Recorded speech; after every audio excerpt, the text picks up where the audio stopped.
रात के 2 बज रहे थे और उस पुराने हॉस्पिटल के कॉरिडोर में सिर्फ एक आवाज़ थी, कमला की चप्पल की थप थप थप। और उसके साथ साथ एक और आवाज़ जो सिर्फ तब सुनाई देती जब कमला रुक जाती थी। हमारे शहर में एक पुराना हॉस्पिटल था। शहर के लोगों के लिए वो हॉस्पिटल सिर्फ एक इमारत नहीं था, वो एक यादगार था, एक दर्द था, एक डर था।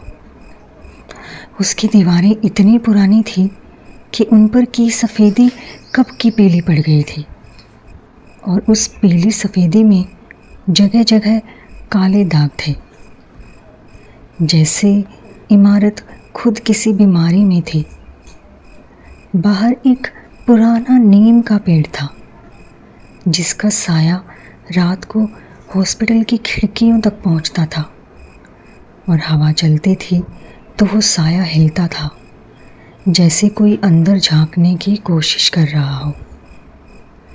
उस हॉस्पिटल में एक नर्स थी, कमला, 30 साल की, छोटी कद, आँखों में हमेशा एक थकान रहती थी जो नींद से जाती नहीं थी।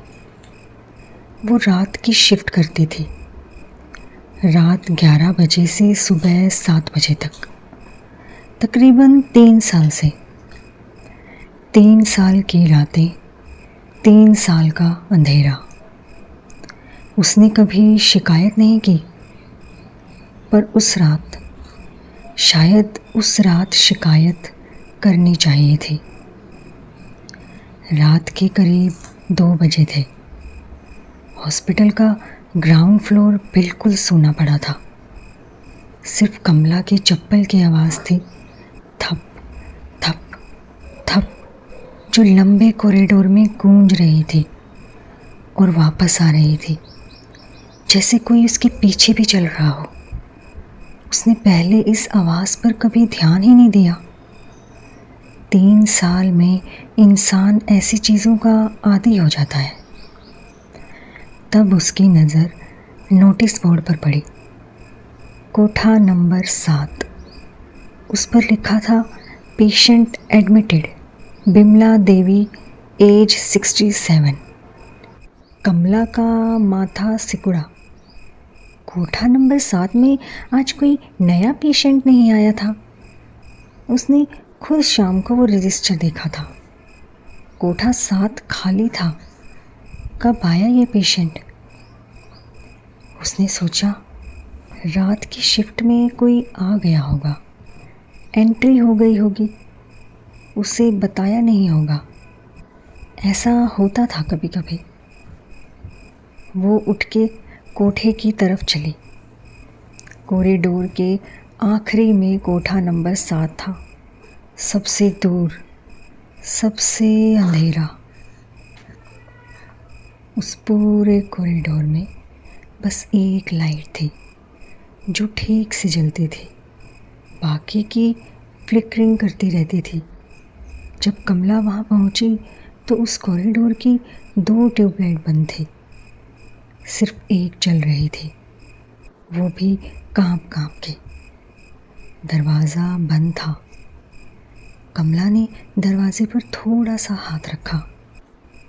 अंदर से ठंड बाहर आ रही थी, इतनी ठंड कि हाथ एकदम सिक्का, एकदम जम गया। दिसंबर की रात थी, हाँ, पर हॉस्पिटल के अंदर इतनी ठंड। एसी तो कब का खराब था। उसने दरवाज़ा धीरे से खोला।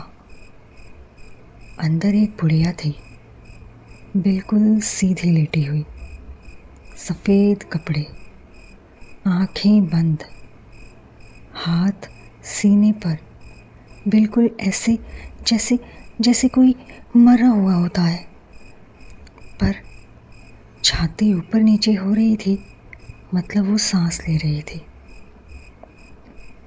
कमला एक पल के लिए रुकी, फिर नॉर्मल नर्स वाली काम से अंदर गई।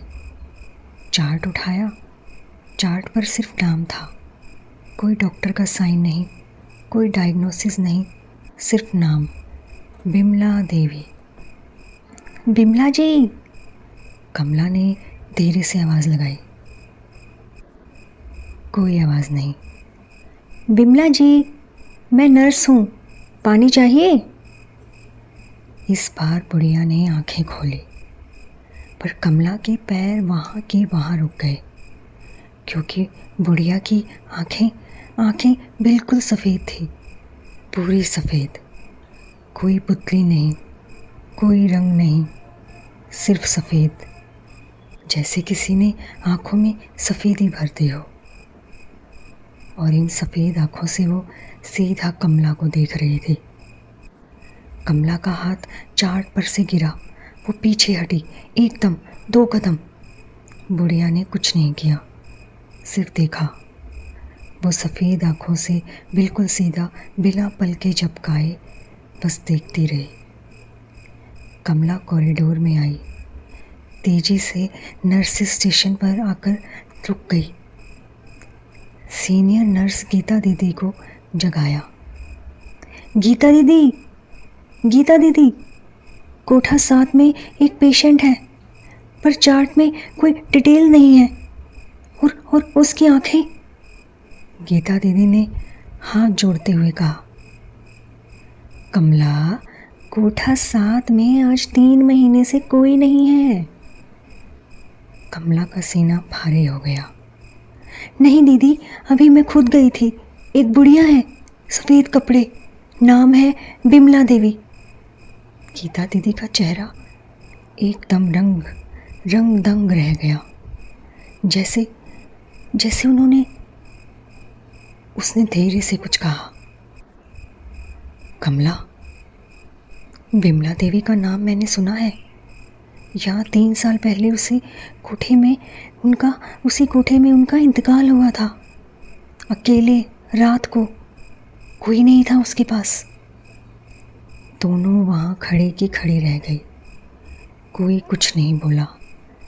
फिर अंदर से आवाज़ आई, कोठा नंबर 7 से, बुढ़िया की आवाज़, तेज़ नहीं, बिल्कुल धीमी, पर इतनी साफ कि कॉरिडोर की आखिरी तक पहुंची। कोई नहीं आया था मेरे पास, आज तुम आई थी, अब मैं तुम्हें कभी जाने नहीं दूंगी। और उस रात के बाद कमला ने कभी रात की शिफ्ट नहीं की।